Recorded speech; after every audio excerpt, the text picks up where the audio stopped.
ఆహా. హాయ్ అందరికీ నమస్కారం. మనం ఈరోజు స్పెషల్ ఆలు చపాతి.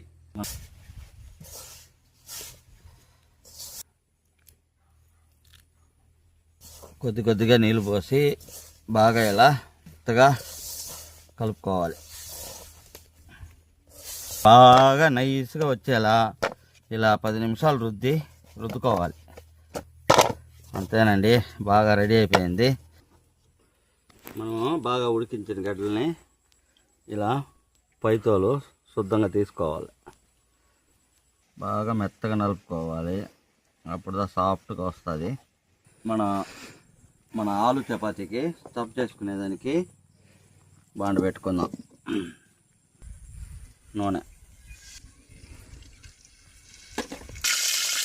జీలకర్ర కొద్దిగా, కరివేపాకు కొద్దిగా, పచ్చిమిర్చి,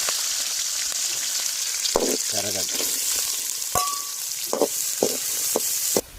తక్కాలి కొద్దిగా,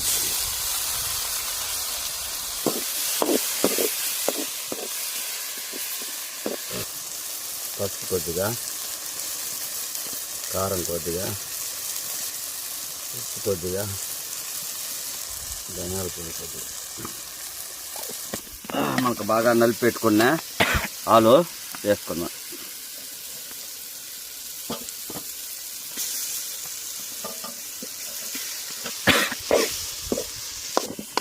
అంతే అండి, బాగా రెడీ అయిపోయింది. ఇంకా మనం చపాతీ పిండిలో పెట్టి రుద్దుకోవాల్సిందే. మనం స్టఫ్ చేసుకున్న ఆలుని ఇలా బాగా నైస్గా రుద్దుకొని నడిమిదిలో పెట్టుకోవాలి. పెట్టి దీన్ని మడిసేయాలి.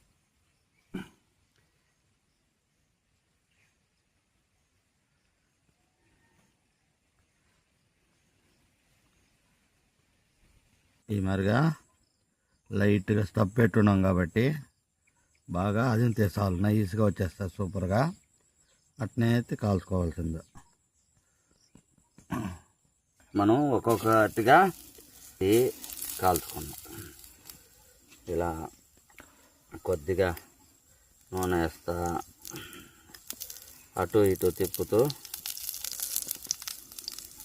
బాగా కాలేదాకా